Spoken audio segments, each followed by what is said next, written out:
पायलों की आवाज कितनी प्यारी और मधुर सुनाई देती है। लेकिन रात में अगर आपको वही पायल की आवाज सुनाई दे तो किसी भी इंसान को चंद्रमुखी या मंजुलिका जैसी चुड़ैल की याद आ जाएंगी।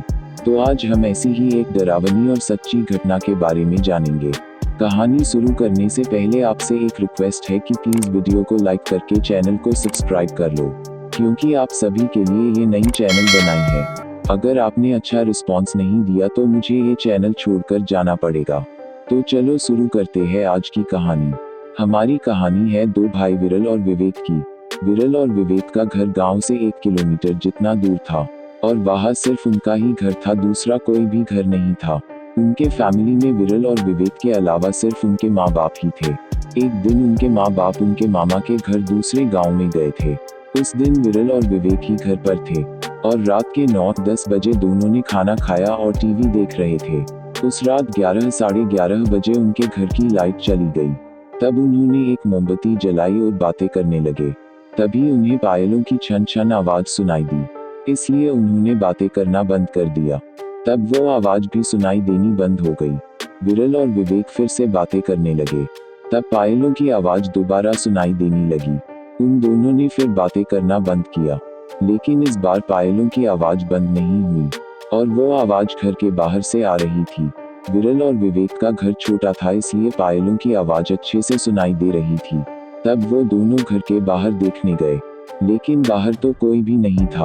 और जैसे ही उन्होंने घर में जाकर दरवाजा बंद किया और सोफे पर बैठे, तब वो पायलों की आवाज फिर से घर के बाहर सुनाई दी और इस बार वो पायलों की आवाज घर के चारों तरफ से सुनाई देने लगी, जैसे कोई पायल पहन के घर के चारों तरफ घूम रहा हो।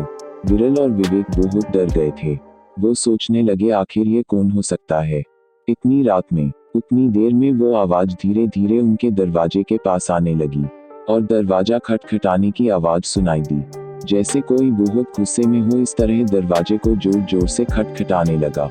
दरवाजे की इतनी जोर की आवाज सुनकर विरल और विवेक और भी ज्यादा डर गए और एकदम चुप हो गए। कुछ देर बाद वो आवाज सुनाई देनी बंद हो गई। तब विरल और विवेक दोनों हिम्मत करके दरवाजे को खोलकर बाहर देखने गए। तभी पायलों की आवाज घर के पीछे के तरफ से आ रही थी और जैसे कोई घर के पीछे से आगे की तरफ आ रहा था। ये आवाज सुन के दोनों जल्दी से जल्दी घर में चले गए और पायलों की आवाज फिर से शुरू हो गई। उनको लगा कि ये कोई चुड़ैल थी शायद। वो पायलों की आवाज किसी भूतिया आवाज से कम नहीं लग रही थी। पायलों की आवाज सुन के विरल और विवेक की धड़कनें बढ़ रही थी। तब उन्हें रोने की आवाज भी सुनाई देने लगी और वो रोने की आवाज भी बहुत डरावनी लग रही थी। थोड़ी देर बाद पायल और रोने की आवाज बंद हो जाती है। तब विरल तो सो जाता है, लेकिन विवेक अकेला बाहर जाकर देख रहा था। उसी समय पायलों की आवाज फिर से सुनाई देती है। विवेक देखता है तो घर से थोड़ी दूर कोई लड़की सफेद साड़ी पहने आगे की तरफ चल रही थी और वो पायलों की आवाज भी उसी के पैरों में पहने पायलों की सुनाई दे रही थी, इसलिए विवेक उसका पीछा करता है। अब वो लड़की और उसके पीछे विवेक घर से बहुत दूर आ चुके थे। तब विवेक ने उस लड़की को वहां रुकने के लिए कहा। ये सुन के वो लड़की विवेक के तरफ पलटती है और तब पता चला कि वो लड़की नहीं एक चुड़ैल थी। उसका चेहरा और हाथ जले हुए से दिख रहे थे और बहुत भयानक दिखाई देती है। उसे देख के विवेक बहुत ज्यादा डर गया था और उसे देखते ही बड़ी तेजी से भागते हुए घर चला जाता है। इस तरह से विवेक बच के घर तो आ जाता है, लेकिन उस घटना के बाद विवेक की तबीयत काफी बिगड़ गई थी और लगभग 4 से 5 महीनों तक वो हॉस्पिटल में बीमार पड़ा रहा। तो दोस्तों, ये थी आज की कहानी। आपको ये कहानी कैसी लगी कमेंट करके बताएं और अच्छी लगी हो तो वीडियो को अपने दोस्तों के साथ शेयर करें।